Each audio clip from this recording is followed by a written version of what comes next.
All right, all right, all right. How you doing, my man?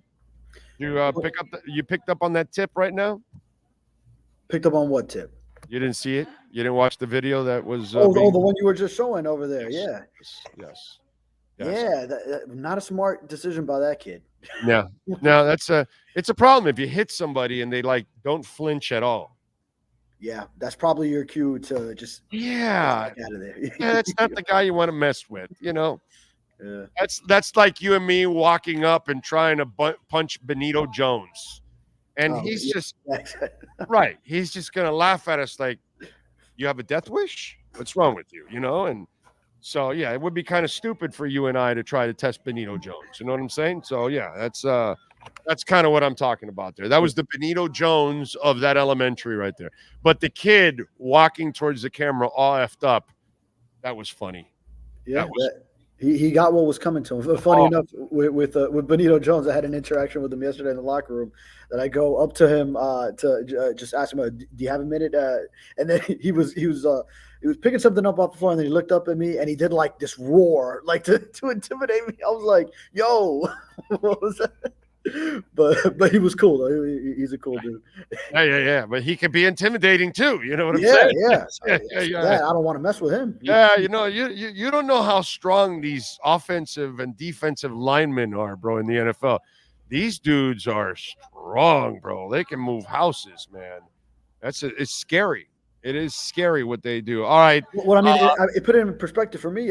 Watching that Odell Beckham Jr. Workout video where he's squatting on one leg and also not even holding up the bar, like 3 plates on each side plus a 25, plus the bar and like some chains to add even more weight. That's on one leg each. Like I wouldn't even squat that on 2 legs. Like putting everything I got into it. So. And that's a wide receiver. So imagine that he's one of the smaller guys on the team and who is recovering from an injury and on the PUP list. Imagine a fully healthy big lineman. The difference from us mere mortals in strength. Oh, please, bro. I've said many times, let one of those offensive linemen do a punch on you in your chest, and watch all the bones in your chest just freaking cave in, dude. Shatter. You'll Yeah. die right there in the moment because your ribs are gonna stab your heart in half. You know, it's that those people are strong, bro. They're fierce. Jalen Ramsey, he's out, right? I mean, you've been practicing for 2 months, getting ready for this day, and you can't practice the first 2 days of the first week. Yeah, they're probably either saving you for Buffalo or maybe saving you for week 3. I don't know. Yeah, that's what I would be inclined to believe is if he's not practicing these first 2 practices going into the opener, and he's only practiced once in the last 3, maybe more weeks. Then yeah, we're probably not seeing Jalen Ramsey, especially with that hamstring. It seems like they really want to be cautious with it and not put him at risk for anything. So and especially even Anthony Weaver said it today is yeah, it does come into play that 2 games in 5 days. So I think they are. It seems to be where they're saving him for that Buffalo game. Bonner, Kohu, a combination, a feel out. Who does what? Who fills in? Yeah, I mean, if it was just 2 DBs, then yeah, I mean, Kohu and Fuller. But then once you go into that nickel package, I would think Ethan Bonner on the boundary, Cater Kohu in his nickel spot. So and Or not move 2 guys around, right? In other words, because if you put Kohu outside, then you got to put somebody new in the slot. well, in Also, the base, which would be right? which you would see fewer snaps probably than yeah, it would still be Kohu just as one of the 2 guys, but then keep Kohu in his normal nickel spot. Yeah. Ethan Bonner's more of a boundary guy, so he will be the next guy. And Anthony Weaver even said an opportunity. He mentioned Storm Duck too. So, but he did mention Ethan Bonner first. So Yeah. which yeah, we would believe based on what we've seen throughout camp. Well, although I kind of like Kohu outside, but that's just me. You know what I mean? But I get it. Why move Kohu outside? Because then that's 2 positions that you're moving around, and just make the one switch, make it Bonner, and then Duck backing him up, possibly. So that would make a lot of sense if you want to roll that way. The only thing I like about Kohu is that he also has the experience. from a couple of years ago, obviously. Yeah, and we did have the injury report just come in too. What do we got? What do we got? Let's see here. Yeah, Jalen Ramsey, as we knew, would another DNP and improving from limited to full. Quentin Bell with the thumb, as well as Jalen Phillips going from a DNP, which vet rest was part of it with the Achilles rehab to full. I mean, yeah, a few guys moved up. Well, all the vet rest guys also did. They were bumped up to full. So everyone who was doing vet rest. Yeah. Okay. All right. So really, it's Ramsey, Chubb, Wynn, right. and who else are you missing? Ramsey, Chubb, Wynn. Yeah, Phillips will be on a limited snap count, but aside from that, then but you expected Phillips to be on. Right. Yeah. Right. On, yeah. And Brewer should be fine. We talked to him in the locker room, so he feels fine from snapping with that injured hand, that laceration he had. He had a surgery actually to quickly get that squared away. So good to see. Let me tell you something. Mm-hmm. I would actually even bench Phillips for this game. Ooh, I don't know if I'd go that far. You know why? He's coming back from injury. You're going to play him twice in 5 days? Well, that'll play a part in how much he plays, but you still throw him out there on the limited snap count. I don't want to play him at all twice in 5 days. You're not going to play him at all. I would trust. I don't know what the number would be, and I know they're still figuring that out, but I'd get him some reps, but be cautious with it and keep him limited, but. Have him get some feel too before just but not a twofer, not a twofer in 5 days. Not a guy coming back from an Achilles surgery. I would hold him out from this game and play him on Thursday because I need him more for the Bills. But then how would you play him on Thursday? Would that be a snap count limit game? They're all he's snap count for half the season. Yeah. Mm-hmm. This is a piece. But you want that being his first one back, This is a piece. Yeah, but my problem that the first week it's 2 games in 5 days. I don't know if I would play Jalen Phillips twice in 5 days, dude. Even if it's a snap count, it's still not something that his body is used to. And, the explosiveness from that every snap you take is an explosive one. And it's so explosive that it explodes ligaments. So I don't know, man. I'm thinking about it now. I don't know if I would play Jalen Phillips, even on a limited basis, twice in 5 days. I don't know about that.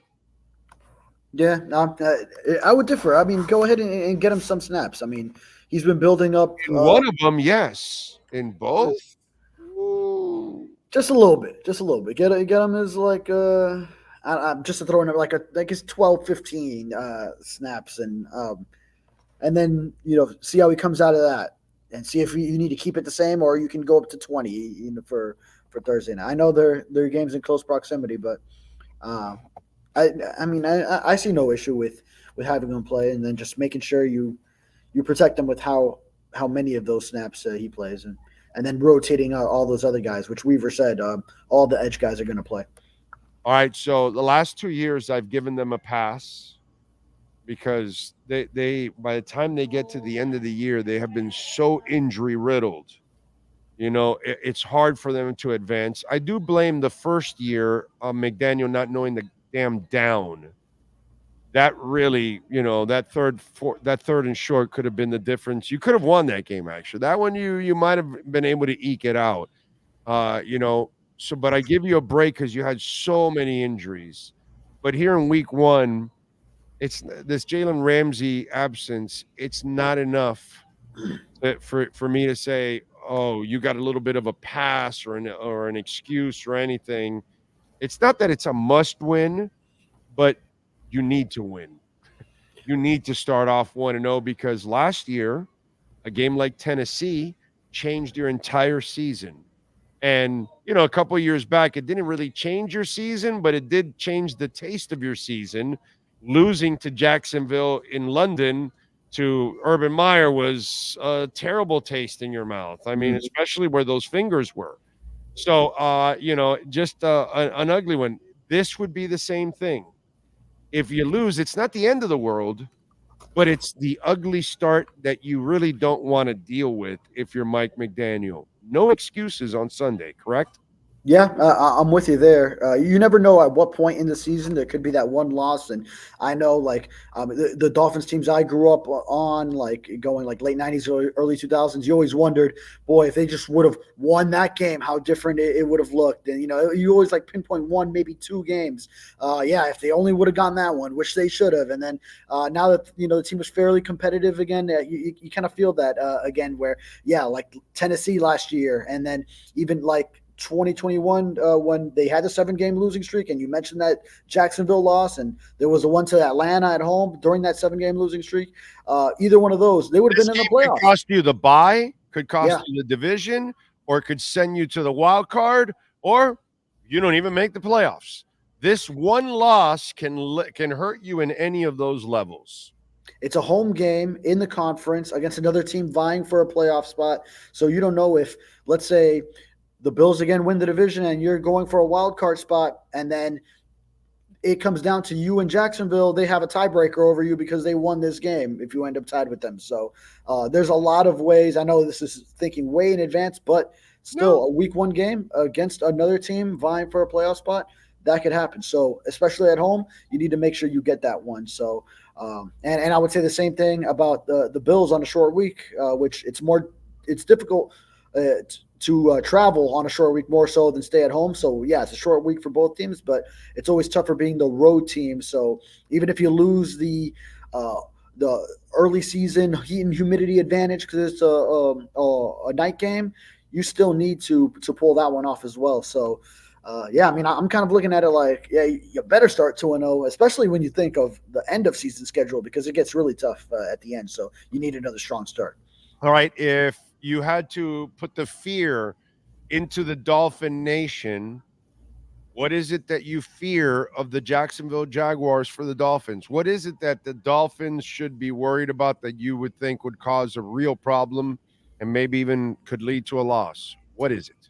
Let's say you could go a few different ways, but I'll go with their pass rushers, Josh Hines, Allen, and Trayvon Walker for sure.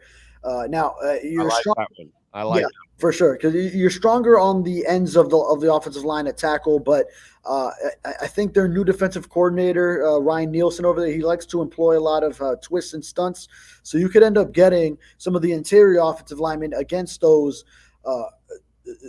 fierce pass rushers. So now Tua's going to get the ball out regardless. He's made that much clear. So that will be a huge part of the game plan, is continuing to get the ball out quick, keeping him clean like they did that week 1 last year against the Chargers, when we worried a lot about that Dolphins O-line against the Chargers pass rush, and it ended up being a shootout that the Dolphins offense was really clicking on, especially against Brandon Staley after he had won that game against Mike McDaniel the year before with his game plan. But I see sort of a similar thing where it's imperative to keep Tua clean, and he knows he needs to get the ball out quick when he does, and just give him that time that he needs for the longer developing plays. But you could also go, like, they weren't a great rushing team overall, but if they can get Travis Etienne going with a little bit of a revamped line that they have with Mitch Morse now at center, then they're going to want to control time of possession, keep the Dolphins offense off the field. So that would be another one, especially if Chop Robinson is a little bit suspect against the run and they're going at him. So is just stopping the run, because we don't know if they're going to be as strong against the run as they were last year without a Christian Wilkins there. Now, you still have Zach Sealer, still have David Long. I like Jordan Brooks in that regard. So I think they should be fine, but you just got to see it. All right. Tua talked about the it factor and that he's always felt he's had it. Your thoughts on his response yesterday? That was interesting because, I mean, I felt like he wanted to get that it factor term in there, because it wasn't even part of the question, really. It was just like, oh, you mean that it factor? I've had that it factor. And I actually almost wonder if it's really like a bit that the Dolphins players are doing, because Tyreek Hill did a similar thing with a question the time before. Like late in that press conference, I forgot exactly what he said, but he did like a similar thing where it was like, look right at the reporter and be like, I'm him. That's what he said for that one. I'm him. So I'm almost starting to wonder if it's like something that they're playing off each other. But Yeah, it was interesting that he felt he needed to say that no, he's had that for years. But I do think there still was You don't think Kobayashi has it?